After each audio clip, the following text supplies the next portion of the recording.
Alright, this is an unboxing for the Cobbler sewing machine. I know a lot of people have said in the past that they receive their boxes in terrible shape and this, that, and the other. I already started unboxing this and started having a problem.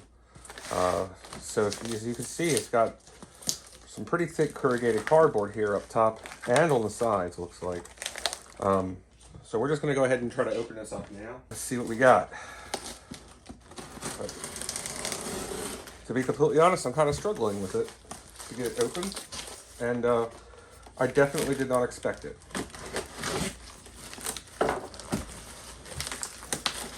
All the other reviews had said how horribly boxed it was, but this one actually impressively packaged.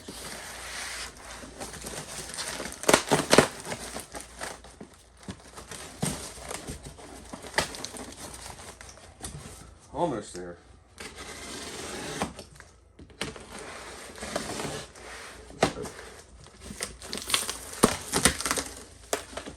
All right.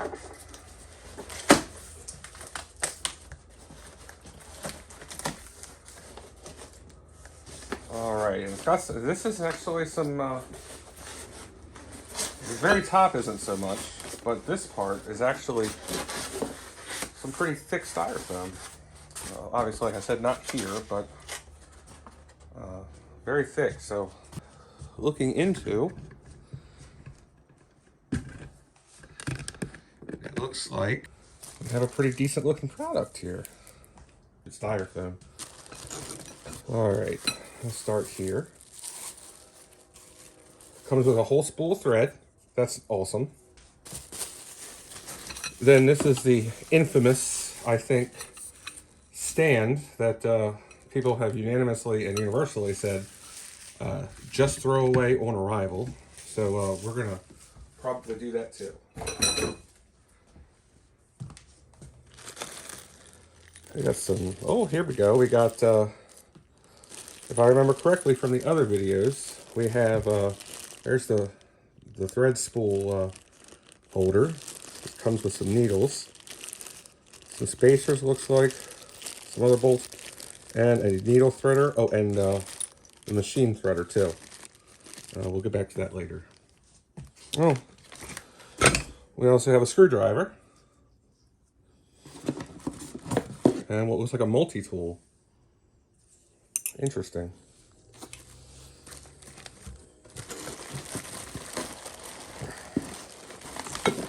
And I suppose this is that stand, the 3-bar stand. I'll just go ahead and get rid of that now. All right, and then to the main thing here. It is heavy. It is very heavy. We've got string. Looks like fishing wire, actually.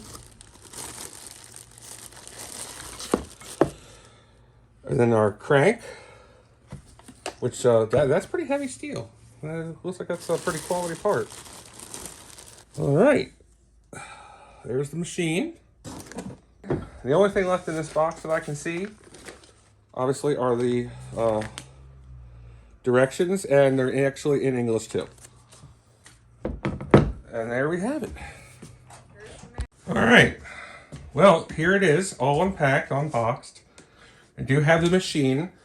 Right offhand, I can see that there's some scratches on it, but if you're buying one of these things, you don't care about the scratches because you know it's going to get scratched up anyway. Also, if you're buying one of these for leather work, you know that the $110 or $130 that you pay for it is 5% of what some of these industrial leather sewing machines cost. You're worried about functionality, not necessarily looks, aesthetics. But it does look pretty good here. It's covered in oil. Now so are my hands. But I would imagine that is for the rust. So it's not rusting. It looks like it's not quite clean either. But again, all I'm worried about is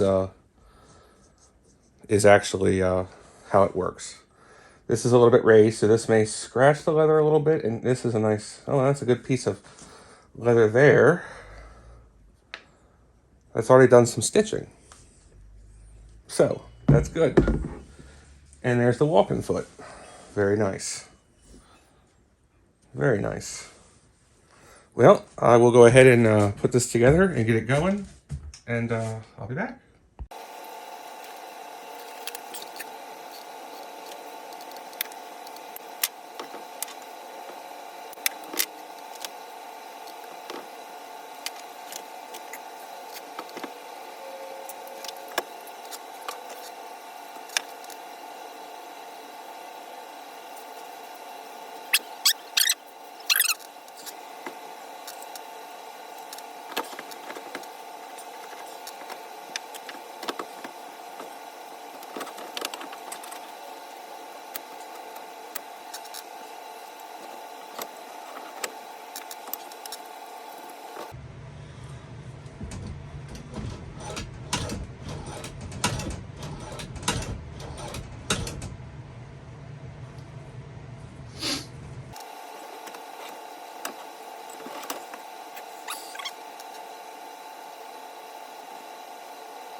That turned out okay. We shall figure it out.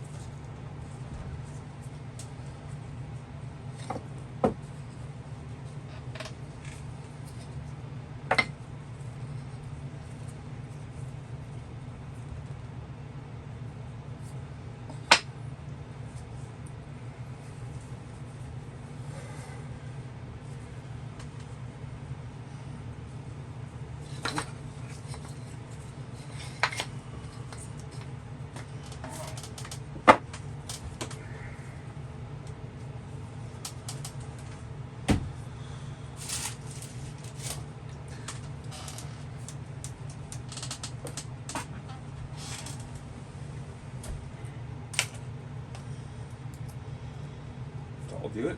Yeah. Fuck yeah. There we are. We got all the hardware for that one too. Don't have to go out and buy anything else.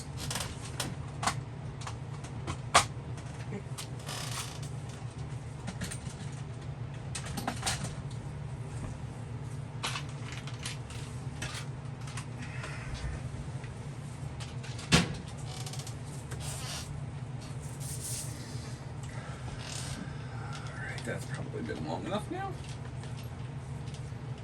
I believe that we could probably move forward now.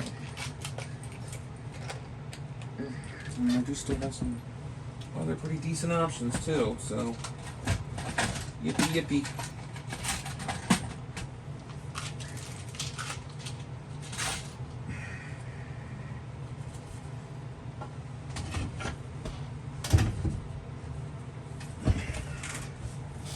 Are we still recording? Get.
Alright, here's the finished product.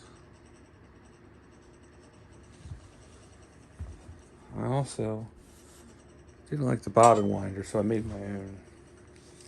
It's just a servo motor or a 3-volt DC motor connected to the bobbin thing, so works great.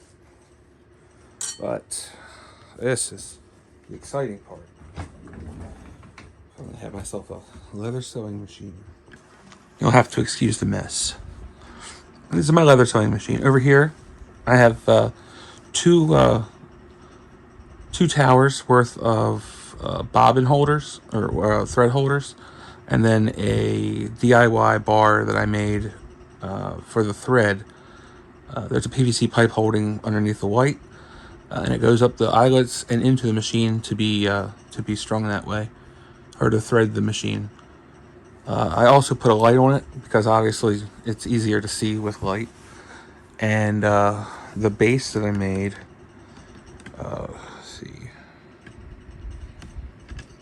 the base that you see here is covered with upholstery fabric that I had made my headboard with some years ago, and it's still right there. So, and then I attached that little box. That way I had all my needles and all that stuff ready to go for myself. But without further ado, let me get into doing a little bit of sewing here real quick. Just so you can see, I'm just going to use scraps. But, I think it turned out pretty perfect. We'll use a soft, thin chrome tan first.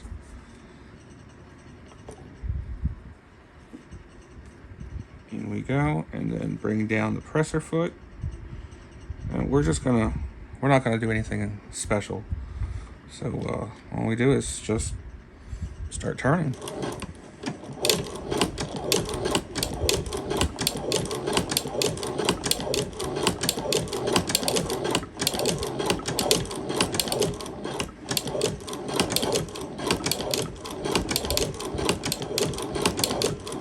Almost effortless. And up we go.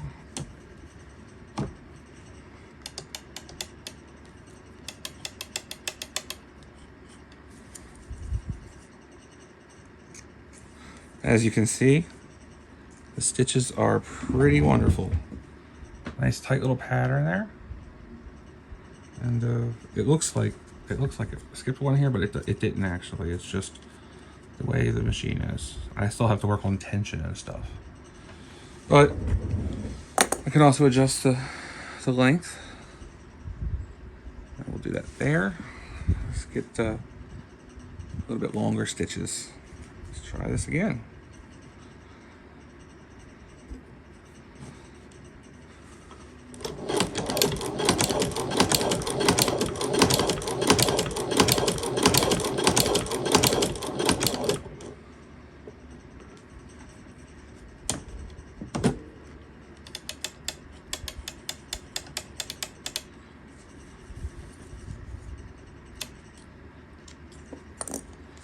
And you can see now, like I said, I still have to work on the tension, but as you can see now, the stitches are even longer.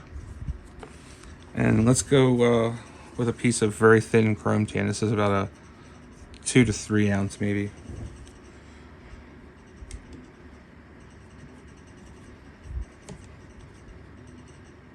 All right, here we go.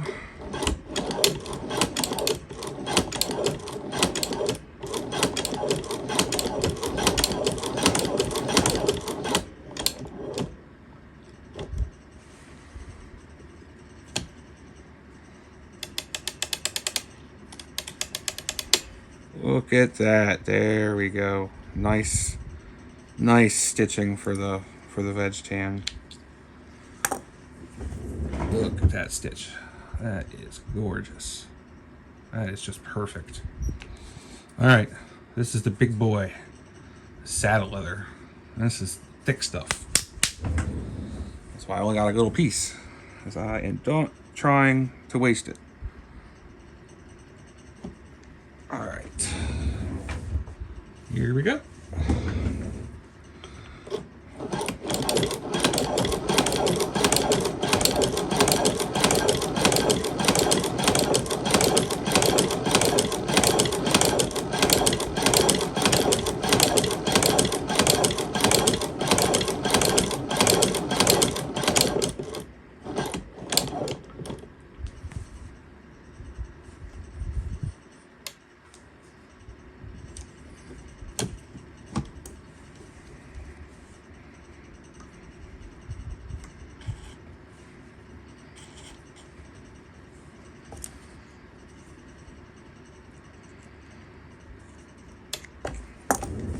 Oh my God, look at that stitch.